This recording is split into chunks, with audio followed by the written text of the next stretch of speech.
सद्बुद्धि, सन्मार्ग और कार्य का संकल्प देना, अडिग रहे विश्वास तुम पर, ऐसा अंतः कर देना, मेरे हृदय में आने में तुम्हें कोई संकोच न हो। हे गुरुदेव, मुझे नज़रों से दूर कभी न होने देना। हे गुरुदेव, मुझे नज़रों से दूर कभी न होने देना। नमस्कार। गायत्री चिंतन धारा के इस सतत प्रवाह में आपका स्वागत है।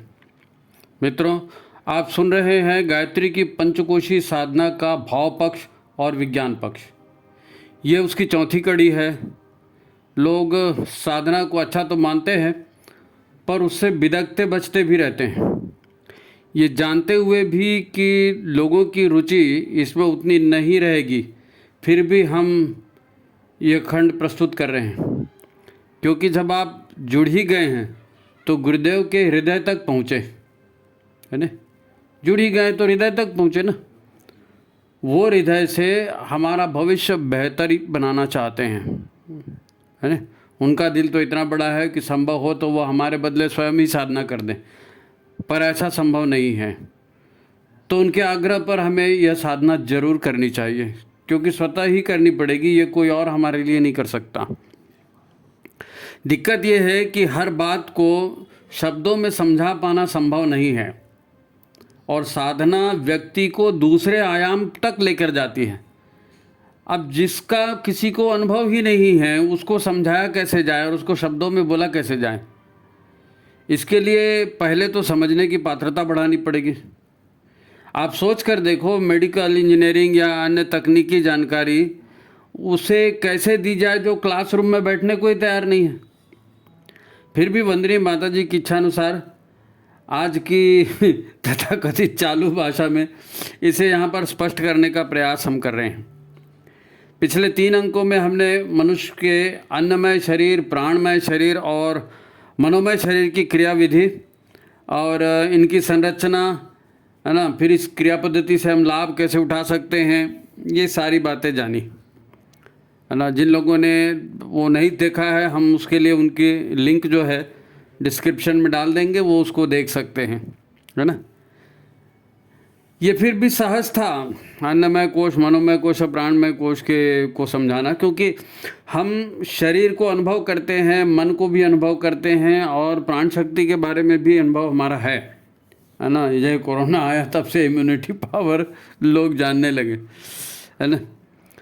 तो इसकी कल्पना कर सकते थे, परंतु आज हम विज्ञानमय और आनंदमय शरीर की चर्चा करने जा रहे हैं।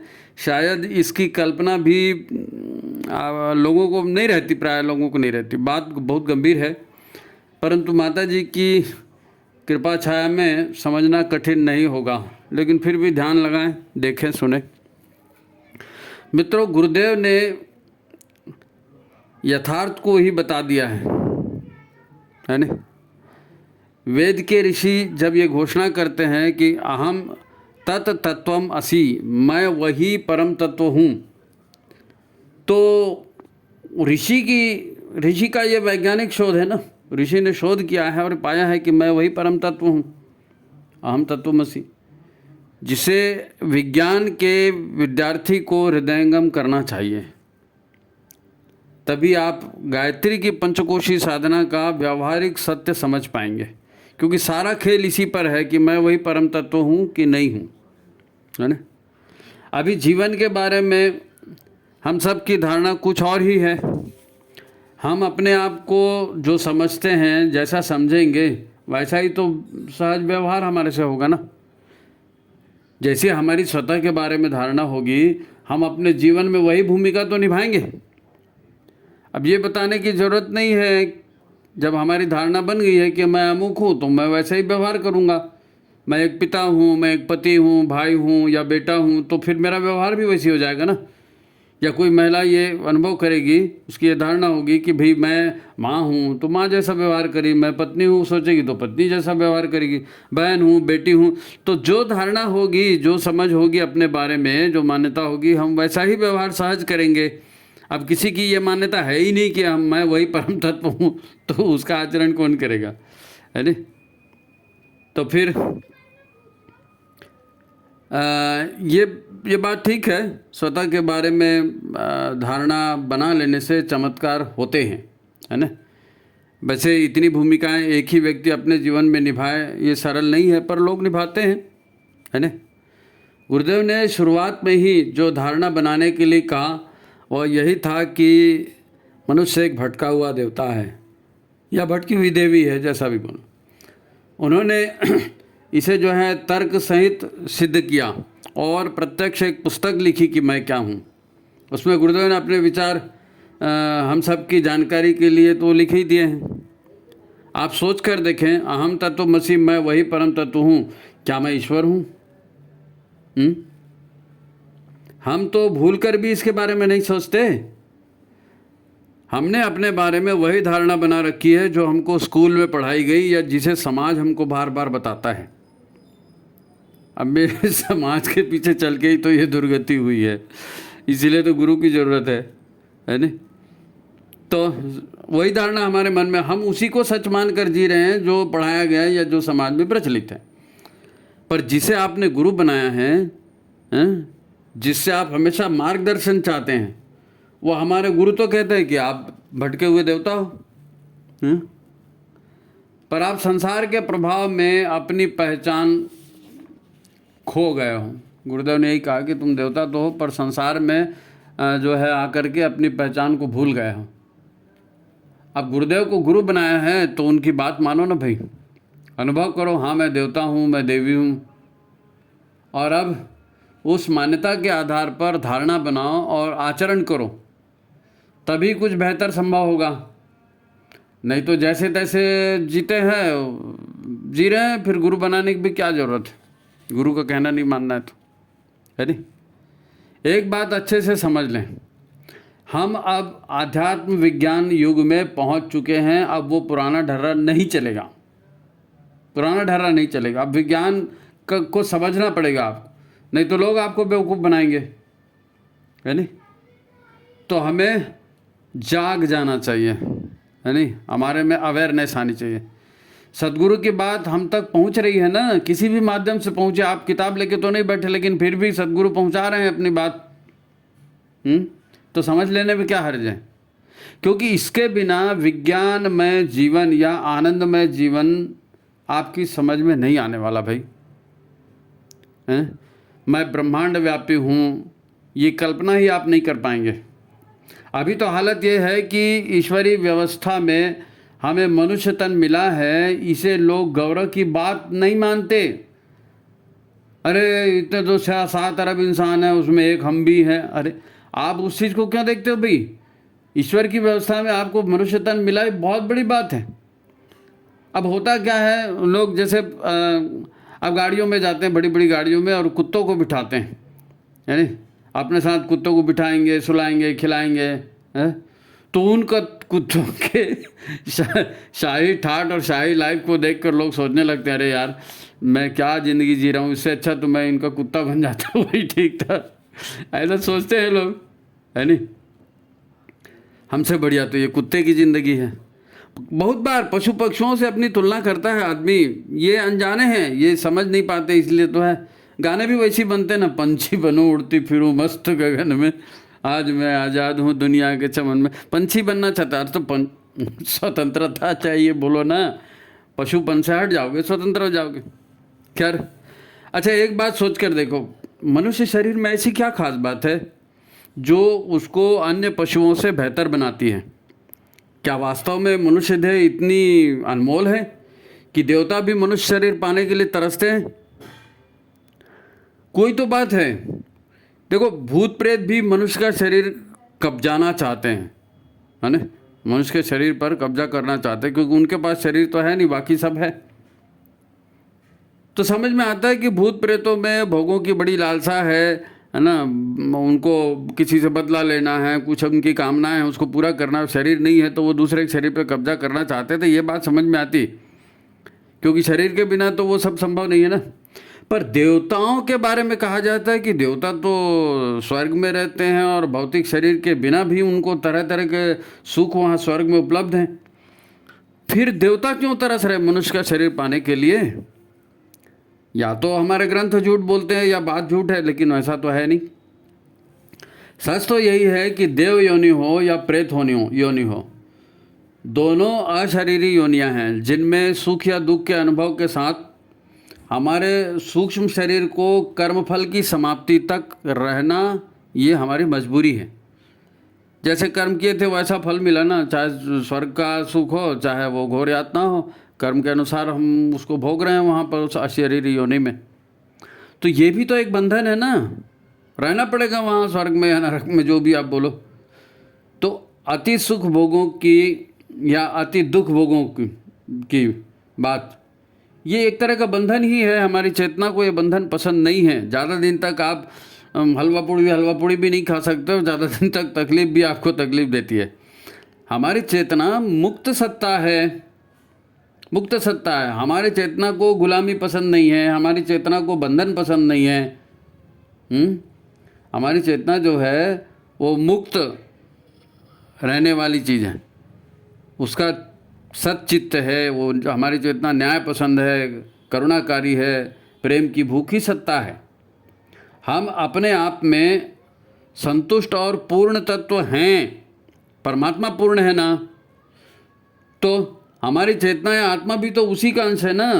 वो याद है ना, वो पूर्णमदः पूर्णमिदं पूर्णात् पूर्णमुदच्यते, तो पूर्ण से ही निकले तो हम भी तो पूर्ण ही है, लेकिन हम भटक रहे हैं क्यों, है ना, बंधनों की वजह से, है ना। पाश है हमारे ऊपर, तरह तरह के कर्मों के बंधन हैं, है ना। तो हम सब बेचैनी अधूरेपन का हम सब की बेचैनी और अधूरेपन का कारण यही है कि हम उस परम सत्ता के अंश हैं और संसार में आकर भी हमें वह सुख शांति चाहिए और वो यहाँ मिलती नहीं और मिल भी नहीं सकती, क्योंकि हम चलते हैं अपनी मन मर्जी से। हम अपनी मन मर्जी से चलते हैं ना, और मन तो इंद्रियों का स्वामी है। मन सदा संसार में रमे रहना चाहता है, संसार के भोग चाहता है, क्योंकि वो प्रकृति का अंश है।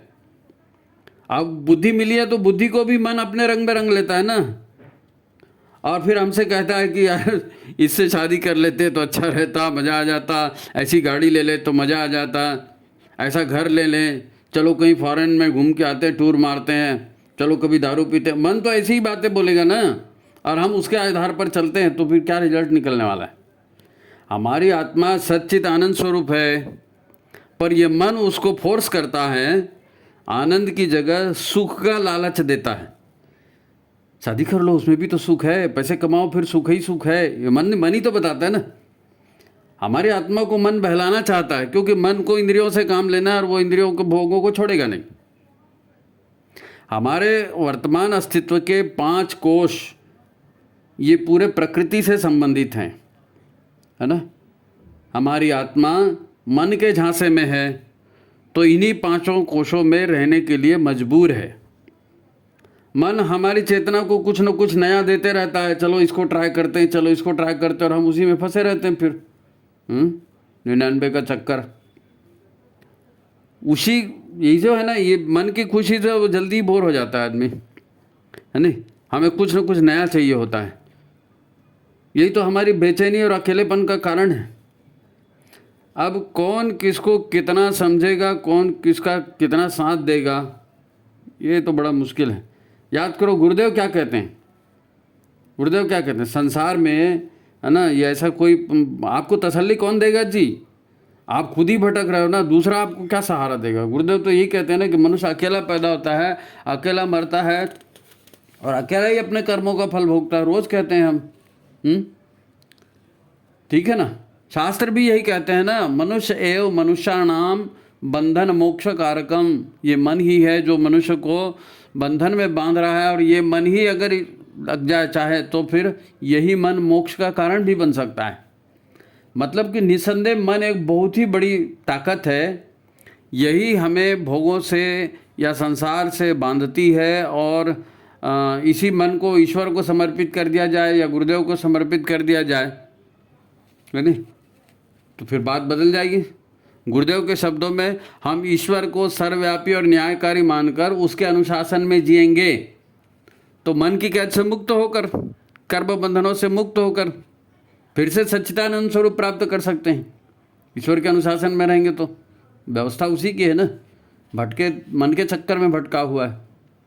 मन प्रकृति से जुड़ी शक्ति है, वो बार बार यही कहेगा कि ये सुख अच्छा है, ट्राई कर लो, ये जीवन की खुशी है ना, ये बढ़िया रहेगा।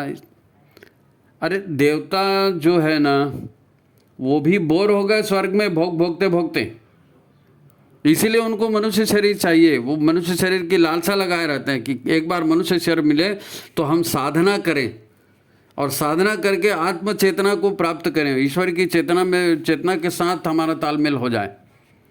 अच्छा काम कर रहे हैं तो ये स्वर्ग मिल गया, बुरा काम करेंगे नरक मिल गया, लेकिन वो तो फिर से मनुष्य जन्म तो लेना ही पड़ेगा है?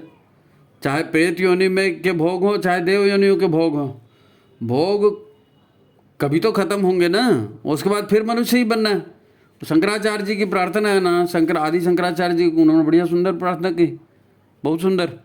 पुनरपि जननम पुनरपि मरणम पुनरपि जननी जठरे शयनम, ये संसारे बहु दुस्तारे कृपया पारे पाहि मुरारे। ये प्रार्थना वो क्यों कर रहे हैं शंकराचार्य जी? क्योंकि यही सच है, भोग रोग जरा और नाश, यही तो जिंदगी है ना। अब जिसने देवता को भटका के रखा है, देवता इसी में तो भटका है, मनुष्य देवता है, इसी चक्कर में भटक गया है। गुरुदेव ठीक कहते हैं, भटका हुआ देवता, वो याद दिलाने के लिए तो उन्होंने मंदिर बनाया वहाँ पे। खैर, हम बात कर रहे हैं विज्ञानमय और आनंदमय कोश की साधना पर, है नी। अन्नमय कोश, मनोमय कोश और हमारे प्राणमय कोश के अस्तित्व की कल्पना करना सहज है ना। तो उन कोशों को साधने सुधारने के उपाय भी समझ में आ जाते हैं, पर विज्ञानमय कोश और आनंदमय कोश को समझोगे कैसे? हैं? जब आपसे ये कहा जाता है कि गायत्री के जाप के समय, गायत्री मंत्र का जाप करते हैं तो जाप के समय अपने पास प्याले में जल साथ में रखें, है नी। वो जल गायत्री मंत्र के जाप के साथ वो जल जो है अभिमंत्रित हो जाएगा और उसका आप दवाई के रूप में, औषधि के रूप में, ऊर्जा के रूप में उसका उपयोग कर सकते हो। तो जाप से, गायत्री मंत्र के जाप से उसमें शक्ति कैसे आ गई भाई? कैसे आ गई? आपसे कहा जाता है कि साधना काल में किसी का बुरा मत सोचो, नहीं तो ये बात वास्तव में घटित हो जाएगी। आप साधना कर रहे हैं ना, तो हमेशा अच्छा ही विचार करो, बुरा सोचोगे तो बुरा हो जाएगा। तो ये कैसे बुरा होगा? आपके द्वारा, हमारे द्वारा, हमारे सोचने मात्र से बुरा हो जाएगा। हाँ, हो जाएगा, हो जाएगा। माधवाचार्य जी ने 12 वर्षों तक गायत्री की कठोर साधना की, पर उनको कोई फर्क महसूस नहीं हुआ, है नहीं। फिर साक्षात भैरव उनके सामने आने से डर रहे थे। ये तो गायत्री महाविज्ञान में गुरुदेव ने स्वयं लिखा है ना। ऐसी अनेक बातें हैं साधना से जो हमारे भीतर धनात्मक, सकारात्मक परिवर्तन जो आते हैं ना, हम महसूस नहीं कर पाते, पर ऐसी बहुत सारी बातें गायत्री महाविज्ञान में गुरुदेव ने स्वयं लिखी है। प्रश्न यह है कि गायत्री साधक अनुभव करे या ना करें, ये अंदरूनी परिवर्तन होते हैं भाई, ये सच है। अभी तो कोई 1000 किसी को बताए कोसे, उसके कहने से कोई मरेगा क्या? कोई नहीं मरेगा। परंतु साधना संपन्न ऋषि या साधक व्यक्ति जो होता है, वो एक बार वचन बोल देना तो वो हो जाता है, परिवर्तन हो जाता है। कैसे होता है? उसकी ऊर्जा है, काम करती है। डॉक्टर आपको कहते हैं ना, निराश नहीं होना भाई, हैं? आप लगातार यही सोचते रहो कि मैं इलाज करा रहा हूँ और मेरी बीमारी ठीक हो रही है, मैं इलाज करा रहा हूँ, मेरी बीमारी ठीक हो रही है, तो तुम ठीक हो जाओगे सचमुच में। ये क्या है? यह हमारी अंदरूनी शक्ति है। अरे भाई, ज्ञान विज्ञान है ना, इसका आदि स्रोत भी तो ईश्वर ही है ना, और वो ईश्वर हमारे अंदर है। तो जब ज्ञान का, शक्ति का स्रोत हमारे अंदर में है, तो हम जैसा अनुभव करेंगे वैसे तो होगा ना। हम उसी ईश्वर के अंश हैं ना। तो फिर ईश्वर के एक विचार से, एक संकल्प मात्र से पूरी सृष्टि बन गई, पूरा संसार बन गया ना। तो साधक में वही सारी शक्तियां साधना के माध्यम से जाग जाती हैं शक्तियां, क्योंकि वो हमारे भीतर ऑलरेडी हैं। भाई, एक दीपक जल रहा है, आपने उसके ऊपर एक लोटा रख दिया, ढक दिया दीपक को लोटे से, तो दीपक का प्रकाश बाहर आएगा क्या? नहीं आएगा। और फिर लोटा जैसे ही हटा दो तो दीपक ऑलरेडी वहाँ है ना, तो प्रकाश तो मिलेगा। अरे भाई, गुरु क्या कहते हैं? हम गुरु की प्रार्थना करते समय कहते हैं ना गुरु को, अज्ञान अतिमिरांधस्य ज्ञानांजन शलाकया, अज्ञान के अंधकार में ज्ञान की ज्योति जला रहे हैं आप। तो अज्ञान के अंधकार में प्रकाश की किरण दिखाते हैं गुरु। तो गुरु कह रहे हैं वैसा करो, गुरु कह रहे हैं वैसा करो। गुरु क्या कहते हैं कि अपनी एक बुराई का त्याग करते चलो। बुराइयों ने ही तुम्हारे वास्तविक स्वरूप को दबा के रखा है, उसी को कषाय कल्मश कहते हैं ना। कषाय कल्मश ने, बुराइयों ने तुम्हारे स्वरूप को दबा रखा है। तुम तो वास्तव में देवता हो, उन बुराइयों की वजह से, उन नेगेटिव ऊर्जाओं की वजह से भटक गए, है नहीं? वो जन्म जन्मांतर के विकार अचेतन में दबे पड़े हैं। देव दक्षिणा के रूप में एक एक बुराई का त्याग करते चलो, हैं? तुम्हारा ही भला होगा। ये कहते हैं ना गुरुदेव, अन्नमय प्राणमय मनोमय कोश को आप व्यवस्थित कर लेते हैं तो आप स्वस्थ, प्रसन्न और सामर्थ्यवान हो जाते हैं, अपने आप हो जाते हैं, क्योंकि वो व्यवस्था वैसी है ऊर्जा की। पुरुषार्थ करने की शक्ति आप में आ जाती है उन तीनों कोशों से। फिर दो चीज़ें, यानी दो बड़े विकार शेष रह जाते हैं। दो बड़े विकार शेष रह जाते हैं ऊर्जावान होने के बाद भी। एक तो है हमारे मन की मान्यता, धारणा, पुरानी धारणाओं से मुक्ति, ये तो नहीं हो पाता उससे। और दूसरा, अपने अलग अस्तित्व का या अपने अहंकार की समाप्ति, ये भी उसमें नहीं हो पाती, है ना। अपनी धारणा नहीं सुधर पाती और अपना अहंकार का नाश उसमें नहीं हो पाता। आध्यात्म विज्ञान क्या कहता है? जब आप यह सोचकर काम करेंगे, यह सोचकर जिएंगे, हैं, कि मैं यह काम कर रहा हूँ, हैं, ये मेरा दिमाग है, ये मेरा पुरुषार्थ है, तो आप फंसे फिर कर्म बंधन में, क्योंकि जो करेगा फल भी उसी को भोगना होगा ना। और ये सोचकर करेंगे कि तेरा तुझको अर्पण क्या लागे मेरा, हे गुरुदेव, हे भगवान, ये सब आपका ही दिया हुआ है, जैसा आप इशारा कर रहे हो हम तो आपके आदेश के अनुसार चल रहे हैं। तो भगवान के आदेश के अनुसार चलेंगे तो फिर वो कर्म का फल भी भगवान को जाएगा। फिर अच्छा बुरा कुछ भी हो, आप उससे प्रभावित थोड़ी हो गए। गाना गाना बड़ा आसान है, तेरा तुझको अर्पण क्या लागे मेरा, पढ़िए, अहंकार गलाने की बात है ना, अहंकार गलाने की बात। गुरु ने बोला, भगवान ने बोल दिया, बस खत्म, परिणाम गुरुदेव जाने या भगवान जाने, आप कर्म बंधनों से मुक्त भाई, और क्या। देखो, 5 कोशी साधना में हम स्थूल से अपने सूक्ष्म अस्तित्व और ब्रह्मांडीय अस्तित्व की ओर चलते हैं। पंचकोशी साधना हमको ब्रह्मांडीय अस्तित्व से साक्षात्कार कराती है, अपने सूक्ष्म जीवन से साक्षात्कार कराती है। मनोमय शरीर और प्राणमय शरीर हमको ब्रह्मांडीय ऊर्जाओं से जोड़ता है नहीं?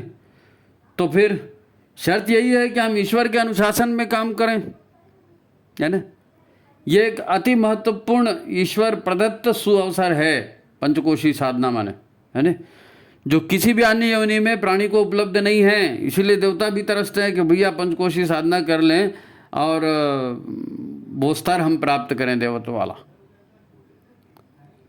मनुष्य देह में ही ये सुविधा उपलब्ध है कि हमारा मूलाधार जो है ना सीधा रहता है, जमीन से जुड़ा रहता है मूलाधार, और सिर जो है, सहस्त्रसार जो है, सीधा अंतरिक्ष से, है नहीं। मूलाधार से भी जुड़ रहे हैं, अंतरिक्ष से भी जुड़ रहे हैं। सहस्त्रसार चक्र कहाँ है? अंतरिक्ष में ना, अंतरिक्ष की ओर इशारा करता है। मूलाधार धरती की ओर इशारा करता है। हमेशा जब भी आप जाप करते हो, ध्यान करते हो, तो क्या कहा जाता है? कमर सीधी करके बैठे हैं। अपनी चेतना को ऊर्ध्व ले जाना है ना, ऊपर ले जाना है। मनुष्य एकमात्र प्राणी है जिसकी रीढ़ की हड्डी धरती के लंबवत होती है। ये बनावट में मूलभूत अंतर है। एक तो रीढ़ की हड्डी जो धरती के लंबवत है, जिसमें प्राणों की ऊर्ध्वगति संभव है, और इसमें हम अपने संकल्प बल से मूलाधार में स्थित अपनी ऊर्जा को, अपने सारे चक्रों के सारे विकारों को भस्म करते हुए अपनी चेतना का ब्रह्मांडी चेतना से सीधा संबंध बना सकते हैं। ये केवल मनुष्य शरीर में हो सकता है साधना के द्वारा। बाकी सभी प्राणियों में रीढ़ की हड्डी जमीन के पैरेलल होती है, तो उनकी ऊर्जा भी फिर वैसे ही चलती है जमीन के पैरेलल चक्रों के। अच्छा, चक्रों का विकास भी उनमें इतना अच्छा नहीं होता, तो उनकी पूरी ऊर्जा भोगों में ही रहती है, इंद्रियों में ही व्यस्त रहती है। हमारे चक्र या हमारे ऊर्जा केंद्र हमारे मन और भावनाओं से भी संबंध रखते हैं ना। विज्ञानमय कोश का केंद्र क्या है? हृदय का स्थान। हृदय का स्थान। जब हम उस हृदय चक्र में प्राण शक्ति का प्रवेश कराते हैं तो वहाँ के कषाय कल्मश भस्म होते हैं। तो ब्रह्मांडी चेतना का ज्ञान विज्ञान स्वयमेव हमारे हृदय में उदित हो जाता है, क्योंकि वो तो ऑलरेडी है। आपने कला कषाय कल्मश हटा दिए, वो दिखना चालू हो गया, लोटा हटा दिया, दिया जलने लगा। अरे हम अपने ब्रह्मांडी अस्तित्व का अनुभव भी उसी से करेंगे। हृदय के जो है कषाय कल्मश हटेंगे तो हमको समझ में आएगा कि अरे हम कोई शरीर से बंधे हुए थोड़ी हैं, हम तो अखंड मंडलाकार, हम भी सब चराचर में व्याप्त हैं। अतीन्द्रिय अनेक अतीन्द्रिय शक्तियाँ भी इसमें उतरती हैं। अपनी धारणा का परिष्कार ऐसे ही संभव होता है भाई, है ना। और ये कोई जादू मंत्र वाली बात नहीं है, किसी देवी देवता की कृपा नहीं, ये हमारी साधना का परिणाम, साधना का परिणाम। अब साधना बोले तो वो भी देखो, पतंजलि जी ने जो योग साधना बताई, अष्टांग योग, है नहीं। अष्टांग योग के प्रकाश में हम इसको भी समझने का प्रयास करते हैं। अब अष्टांग योग की शुरुआत यम नियम से होती है नहीं। यम नियम का अभ्यास, ये सबसे मेन बात है। लोग इधर ध्यान नहीं देते और सीधा आसन प्राणायाम में कूद जाते हैं। यम नियम सबसे मेन है भाई। असली साधना तो, साधना का मूल तो यम नियम ही है। अहिंसा, झूठ नहीं, सत्य का व्यवहार, आवश्यकता से अधिक वस्तुओं या धन का संग्रह नहीं करना, दूसरे का हक नहीं मारना, चोरी नहीं करना, दूसरे की चीज़ पर नियत नहीं रखना, है नहीं। और ईश्वर के अनुशासन में जीवन जीना, संतोष रखना, पेट की सफाई करना, विचारों की सफाई करना, हैं। स्वतः को कष्ट भले हो पर अनीति का काम नहीं करेंगे, धर्म पर चलेंगे, स्वाध्याय चिंतन करते रहेंगे, हैं। ईश्वर को हर ओर या सर्वत्र अनुभव करेंगे, है ना। यही तो तनाव दूर करने का, सुख शांति का बेहतर उपाय है। आस्था का मूल आधार है यम नियम, है नहीं। शरीर, मन और ऊर्जाएं नियंत्रण में इसीलिए नहीं होती क्योंकि गलत चिंतन और गलत व्यवहार से भीतर का पूरा तंत्र अगड़म बगड़म हो गया है, तामसी हो गया है। इसीलिए फिर ध्यान नहीं लगता और बहुत सारी जो अड़चनें आती हैं इसीलिए आती हैं, है नहीं। जब हम ये यम नियम का पालन करते हैं या तीनों कोशों की साधना करते हैं तो बॉडी जो है बढ़िया हो जाती है, फ्लेक्सिबल हो जाती है, ऊर्जा युक्त हो जाती है। और नहीं तो बॉडी की फ्लेक्सिबिलिटी ख़त्म हो जाती है। हम ज़मीन में नहीं बैठ सकते जी, हमसे झुकना नहीं होगा जी, हम वजन नहीं उठा सकते जी।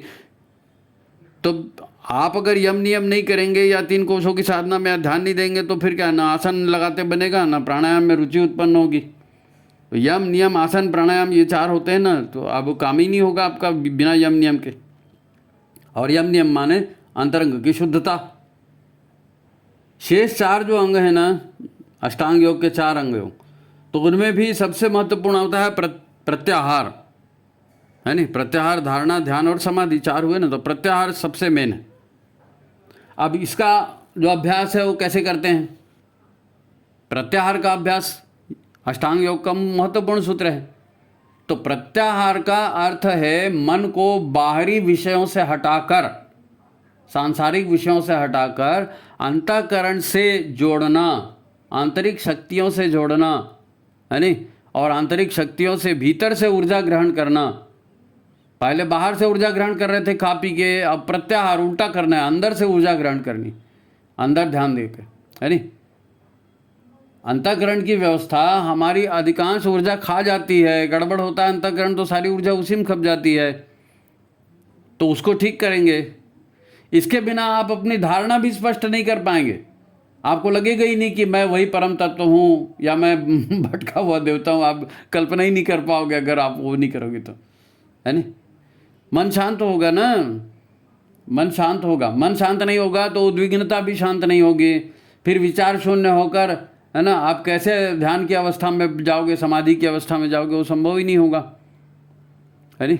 तो प्रत्याहार वहाँ भी महत्वपूर्ण है। अच्छा, यहाँ भी हम एक चीज़ देखते हैं कि भीतर के सारे विकार या सारी निगेटिविटी, सारी अवांछनीयता जिसको बोलो, वो नष्ट हो रही है तो स्वयमेव योगी में अतीन्द्रिय सामर्थ्य उभर रहा है। कोई अतीन्द्रिय सामर्थ्य जो बाहरी सामर्थ्य है या सुख संतोष या जो भी चीज़ बोलो वो बाहर से कहीं नहीं आती, हमारे भीतर है, भीतर से ही सब उभरता है और ये करने से उभरेगा। अष्टांग योग में हालांकि यम नियम सर्वाधिक महत्वपूर्ण है, परंतु प्रत्याहार की भूमिका भी ठीक निभाए बिना धारणा ध्यान नहीं बन सकता। वैसे ही पंचकोशी साधना में निर्विकार निश्चल भाव से जीते हुए ईश्वरीय अनुशासन में रहे बिना न तो अंतःकरण की शक्तियाँ उभरेंगी, न ही भावना के बंधन, भव बंधन, सांसारिक बंधन टूटेंगे, न ही हमारा अहंकार गल पाएगा। तो आनंद में जीने का तो प्रश्न ही नहीं उठता, है नहीं। सब कुछ ज्ञान पा लिया, साधनाएं कर ली, लेकिन भीतर से कर्ता भाव नहीं गया या अहम भाव नहीं विलीन हुआ, तो फिर आनंद तो संभव नहीं है नहीं। यहीं आकर सबकी गाड़ी अटक जाती है अहंकार में, है नहीं। गुरुदेव ने जो सूत्र हमें दिया उसमें उन्होंने भी उपासना साधना के साथ आराधना को जोड़ा है। गायत्री की पंचकोशी साधना अलग बताई है, लेकिन उपासना साधना आराधना में भी उन्होंने आराधना को क्यों जोड़ा? ये आराधना ही अहंकार को गलाती है, अहंकार को गलाने का काम आराधना से होता है। आराधना क्या है? सेवा, कर्तव्य भाव से निस्वार्थ सेवा, ठीक है। गुरु का आदेश पालन करना, परमात्मा की इच्छा का आदेश पालन करना। तो फिर ये चाहे पंचकोशी साधना में ले लो, चाहे अष्टांग योग की साधना में ले लो, चाहे गुरु जी के सूत्रों पर ले लो, मेन बात यही आती है कि हम वही परम तत्व हैं और हम अपनी जो है ना ये कंट्रोल हमारे ऊपर नहीं है, संयम हमारे ऊपर नहीं है, इसलिए हम मन के भटकाव में आ जाते हैं और तरह तरह के दुख और भोगों में व्यस्त रहते हैं, बार बार जीते मरते रहते हैं। तो फिर इतना कुछ कहा, पता चला कैसे करनी है पंचकोशी साधना, विज्ञानमय कोश या आनंदमय कोश की साधना कैसे करनी है। विज्ञानमय कोश जागृत करने के लिए प्रत्यक्ष करना क्या है? मन को जो है बाहरी विषयों से हटाना है। ध्यान से सुनो, ये आखिरी सार बता रहे हैं। मन को बाहरी विषयों से हटाना है और अंतःकरण से ऊर्जा ग्रहण करनी है। हमारे अंदर ऊर्जा का स्रोत है, परमात्मा है ना, सत्य तो हमारा सारे अंदर में। तो मन को बाहरी विषयों से हटा करके आंतरिक जगत में प्रवेश करना है। अपनी धारणा पक्की करनी है कि मैं ही वह परम तत्व हूँ, अहम तत्वमसि। तब उसके अनुसार आचरण होगा, उसके अनुसार चिंतन होगा, है नहीं। जब आप सफलतापूर्वक प्रथम 3 कोशों को जागृत करते हैं तो क्या होता है? उसके बाद ही तो विज्ञान में कोश का नंबर आता है ना। तो प्रथम 3 कोशों को जागृत करने के बाद क्या होता है? अपने भीतर प्रज्ञा उदित होती है। प्रज्ञा हमारे अंदर है, लेकिन वही कषाय कलमश से ढकी है, कषाय कलमश से ढकी है। तो या तो आप यम नियम कर रहे हैं या आप जो है पंचकोशी साधना में अन्नमय मनोमय प्राणमय कोश की साधना कर रहे हैं, तो फिर भीतर आपने लोटा हटा दिया तो भीतर की जो है प्रज्ञा जागृत हो गई, आपका ज्ञान जागृत हो गया, ईश्वरी ज्ञान, है नहीं। तो मैं वही परम तत्व हूँ, अहम तत्वमसि, ये बात फिर समझ में आती है जब आप सफलतापूर्वक जो है प्रथम 3 कोशों को जागृत कर लेते हैं, तब, है नहीं। तभी अंतःकरण से ऊर्जा भी हमको मिल पाती है। ओजस तेजस वर्चस, गुरुदेव कहते हैं ना, ओजस तेजस वर्चस, ये कैसे मिलेगा? ये सविता का आप ध्यान कर रहे हैं, प्राण को अवशोषित कर रहे हैं, तो प्राण से कषाय कलमश भस्म हो रहा है और ये चीज़ आपके अंदर से जाग रही है, क्योंकि आप परम तत्व हो ना। तो आपके भीतर ये सारा है, ओजस भी है, तेजस भी है, वर्चस भी है, उसको कषाय कलमशों ने ढांक के रखा है, वो भीतर से खुद ब खुद उदित होगा। फिर अंत में एक ही चक्र बचता है, सहस्त्रसार, एक ही शरीर बचता है, आनंदमय कोश। उसका सूत्र क्या है? आपको बताया था ना, निस्वार्थ सेवा, निस्वार्थ सेवा, है नहीं। चाहे फिर निस्वार्थ सेवा कैसी करना है? जो गुरुदेव के जैसे, चाहे उसके लिए युग परिवर्तन का बीड़ा क्यों ना उठाना पड़े। गुरुदेव ने युग परिवर्तन का बीड़ा उठाया ना, ये भगीरथ ने स्वर्ग से गंगा को धरती पर लाने का बीड़ा उठाया, क्यों? सेवा के लिए, सेवा के लिए। आनंदमय कोश सेवा से जागृत होता है नहीं। आनंदमय कोश सेवा से जागृत होता है, अहंकार उसी से गलता है, सेवा से। अहंकार गला तो परमात्मा से मिल गए आप, है नहीं।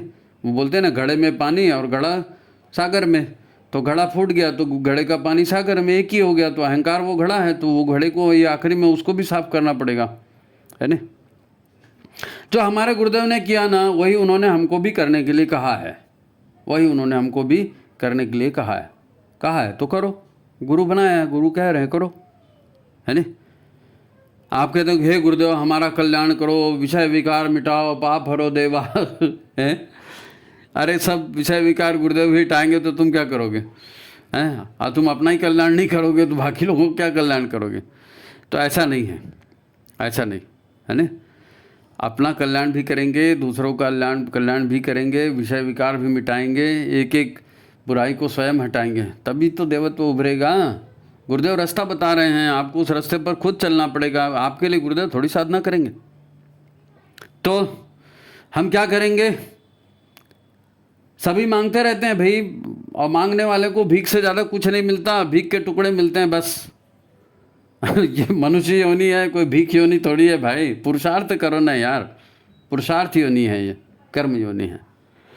तो ठीक है, क्या करें अब समझे। देवताओं को भी मुक्ति चाहिए और ये पुरुषार्थ करने से मिलेगी, इसलिए मनुष्य शरीर चाहिए, इसलिए मनुष्य शरीर मिल गया है। तो क्या करें, गुरुदेव कहते हैं ना क्या करें, सावधान, कमर सीधी, दोनों हाथ गोद में, ध्यान मुद्रा। सब मालूम है आपको, सब मालूम है, यही करना है भाई, इसके सिवाय कोई रास्ता नहीं है, इसके सिवाय कोई रास्ता नहीं है। तो ठीक है, आज की बात हम यही समाप्त करते हैं। ये अपने 5 कोशों की साधना हो गई। हमने आपको बताया कि पहले 3 कोशों की साधना समझाने का काम पिछले एपिसोड में हुआ है, और इसमें ये तो अभी ये पिछले तीनों लिंक जो हैं इस एपिसोड के डिस्क्रिप्शन में हम डाल रहे हैं। यदि आपकी वाकई साधना में रुचि है, आप उसके विषय में स्पष्टीकरण चाहते हैं, तो ये लिंक डिस्क्रिप्शन में डली है, इसको आप देखिए और 5 कोशों की साधना का मर्म जान लीजिए, है ना। तो ये काम आपका हो जाएगा। और फिर वही है, वीडियो को जिन्होंने सब्सक्राइब नहीं किया सब्सक्राइब कर लें, और जिनको रेगुलर वीडियो नहीं मिल रहा है, नहीं मिले, तो उनको कहा भी व्हाट्सअप से आप जुड़ जाइए। ये नंबर आ रहे हैं, ये व्हाट्सअप के नंबर हैं, आप व्हाट्सअप से जुड़ जाइए, तो यहाँ से डायरेक्ट भी वीडियो भेजने की बात हम कर देते हैं, व्यवस्था बना देते हैं। ठीक है, तो लाइक करें, शेयर करें और विचार क्रांति अभियान में अपना योगदान दें। आज की बात समाप्त। सभी को नमस्कार, प्रणाम।